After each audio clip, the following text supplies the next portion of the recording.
Have you ever wondered why you can watch someone objection handling and try to do it yourself, but then it does not land the same? Whether it's my video, whether it's someone else's video, that's exactly what we're gonna talk about today. It's not completely about the things that you're saying, but more so the things that you're feeling. So in today's video, I'm gonna get you right in what's going on in here and up here before you say any words so that your prospects can actually feel it. We're gonna talk about the rules, the commandments of managing your energy in the face of tension. When the deal's on the line, when your heart's pounding, because you don't wanna lose the sale, when their heart's pounding, because they don't want to pay. Exactly how to keep yourself composed. This is the same thing that I teach my students. In fact, this is pulled directly from my course. You can thank me later, but without further ado, let's dive in. It is almost 2 a.m. right now, but I promised that I was gonna come with some objection handling sauce before I went to bed. So here we are. So we're gonna break this down into a couple videos here, right? So first, this one, we're gonna talk about everything objections. This whole entire course is gonna be everything objections. But this first one, before we get into the meat and potatoes, like they call it, you have to understand the fundamentals first. Nothing is gonna land if you don't understand why it is being done and what is actually happening. First, before we can handle any objection, we have to understand what the fuck even is an objection in the first place. Objection is very simple, right? Objection handling in general is very simple. It's just a concern. That's all it is. Oftentimes it's a knee-jerk reaction and it's not a rejection or attack on you. This is very important to understand. You can't be reactive to objections because if so, the game's already lost. Like if you hear them and you instantly feel attacked, they're gonna feel that. And if you get frustrated, it's already over. So there's really two reasons that people give objections, okay? One is I want to do this, but I have genuine concerns, whether it be logistical concerns or emotional, like part of them, a big part of them wants to do it. Number two is I don't actually have the urgency to want to do this, and I'm gonna give you an objection to be able to get myself off of this call. So what you're gonna learn here is how to handle number one, and number two is a symptom of the problem from the discovery, which is why ethical gaslighting is so big. And if it's number two, can you get number twos over the line? Yes. I've gotten many number twos over the line, but at the end of the day, it's gonna be a dogfight and they're probably gonna ask for a refund. So like, that's not what sales is about, right? We're not here to sit here and wrestle and argue with people who we didn't do our fucking job. So the majority of the heavy lifting is gonna be done in discovery, not here. If you're getting a ton of objections, especially these kinds, if you're getting a ton of objections, there's a good chance there's something that you're missing in the discovery, right? Before the price, it's a concern. After the price, it's an objection. I don't remember what big sales guy said that. It's probably like Grant Cardone or some shit, but this is huge. Before the price, it's a concern. After the price, it's an objection. They will give you their objections in discovery. You have to listen for it. And that's not to say that it's not still gonna come up at the end, but you're gonna be in a much better place to be able to handle it. So now let's get into some core beliefs you need to have. So these are the beliefs that you need to hold in objection handling to really be effective. Again, this is the stage of the call where the prospect presents an objection and we handle it, we get them out of their own way so they can get our help. First thing is you should be armed and prepared to handle objections, both with context from their situation and tactically. Like if you think about it, guys, you are having the same conversation all fucking day. This is their first time giving you a knee-jerk reaction. Like once you get really good at ethical gaslighting, which is why is the foundation of what I teach here, once you get really good at that and once you learn how to handle resistance, not only will you be able to land more offers, but you will make more money in general. Offer owners love to see someone who can handle objections. So this is key. And you have to have the right beliefs. What up? I hope you're enjoying the video so far. I hope you're seeing the ways that you need to be able to shift your energy and shift the beliefs that you have when you're in the face of tension. If you want to work with me one-on-one to be able to instill those beliefs in you, to be able to instill this type of energy and have me look over your shoulder in real time as you're taking your calls to point these very specific things out, just hit the first link in the description down below and I will help you either get placed on an offer where you can actually make money and show you how to vet good offers, or if you're already on a good offer, I'll show you how to stop being at the middle of the pack and really be able to take it to the next level and hit those 20 to 30K months. So if that sounds like you, hit the description down below. We'll talk soon. For now, let's keep going with the video. So let's get into it. So the first thing is congruency, okay? You will never handle an objection that you believe or you give. It is incongruent and subconsciously it'll never work. Remember earlier in ethical gaslighting, I said that as I'm going through this, you're probably going to see yourself in some of these. This is the exact same thing. You yourself need to be a decisive person to help them be decisive. Look around at the objections that you are giving yourself and handle those first. You can't tell someone to procrastinate and you know you've gained weight, but you have not made time for the gym. You can't tell someone to have an abundance mindset when you're constantly living in fear of not making enough money or always choosing the cheaper options. Shit, right? It starts with you. Number two is people don't need time to make decisions when it comes to congruency.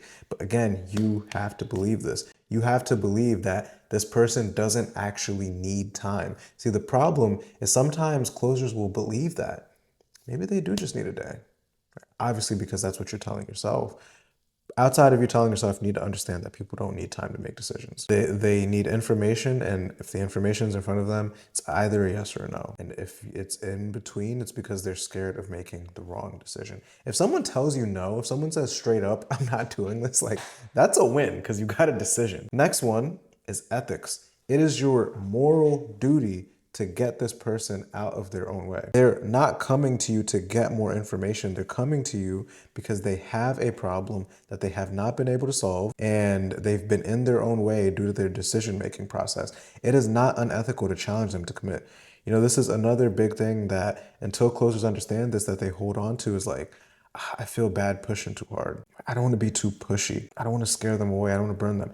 Guys, they're here because they need you to be pushy. They need you to get them out of their own way. It's not something that you are doing to them. It's something you are doing for them. And another thing is objection handling is to get an ideal fit out of their own way and to the help that they need.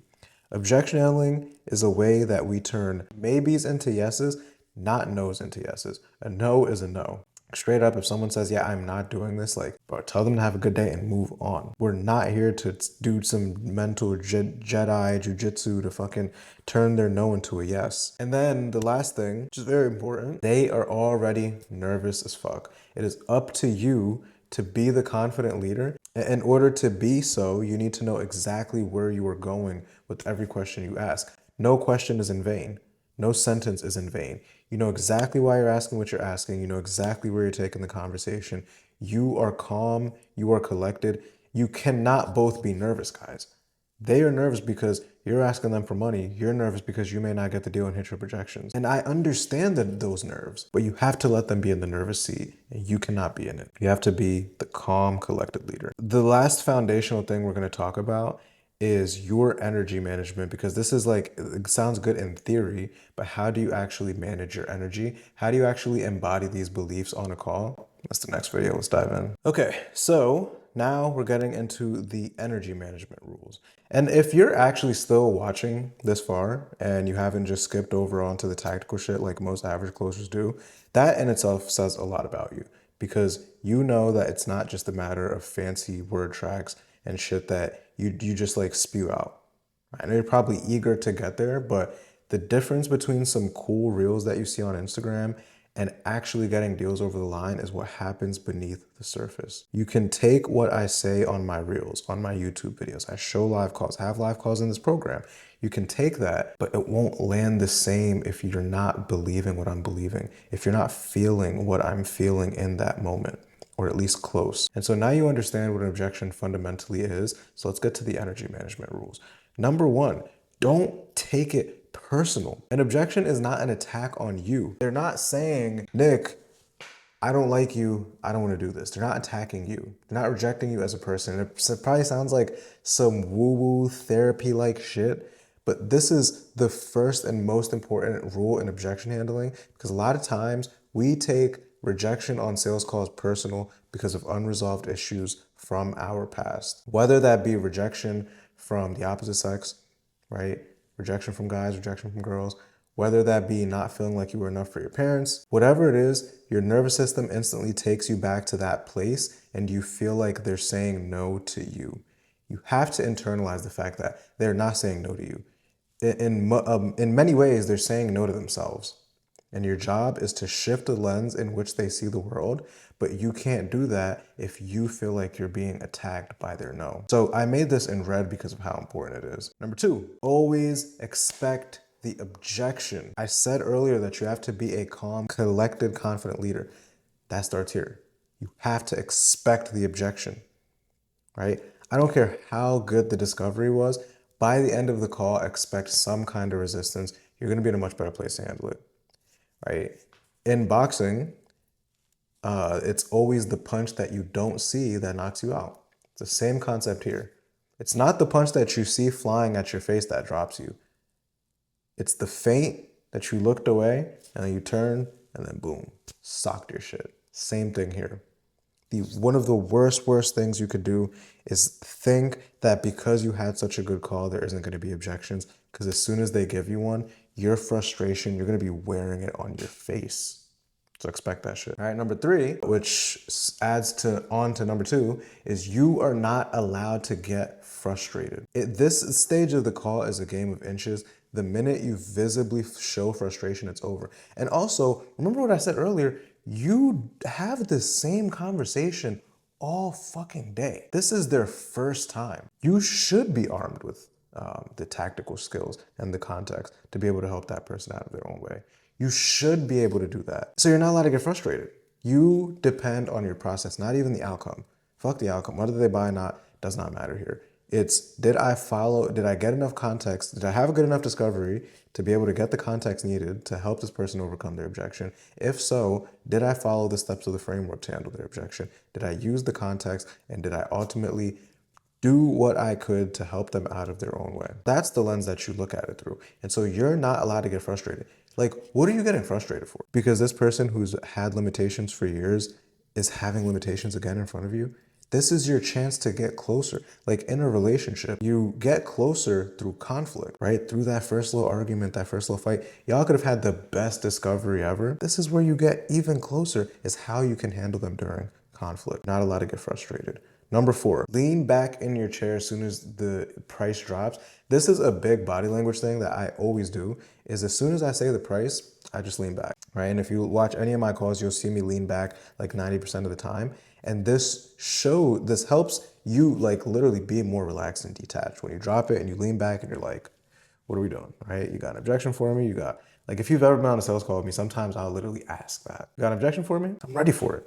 Right? The prospect is also going to subconsciously be at ease when you lay back in your chair. You can almost see it in them sometimes, not always, but you could see it in them sometimes because they know what's next, right? They know that the price is about to come and they're probably going to have concerns. They're probably going to feel like it's expensive, and then you're going to try to open. Like, they subconsciously know it's about to happen. So you being able to lean back, it already shows that you're going to take their hand. Don't you worry, Mr. Prospect, I got you. But take your hand.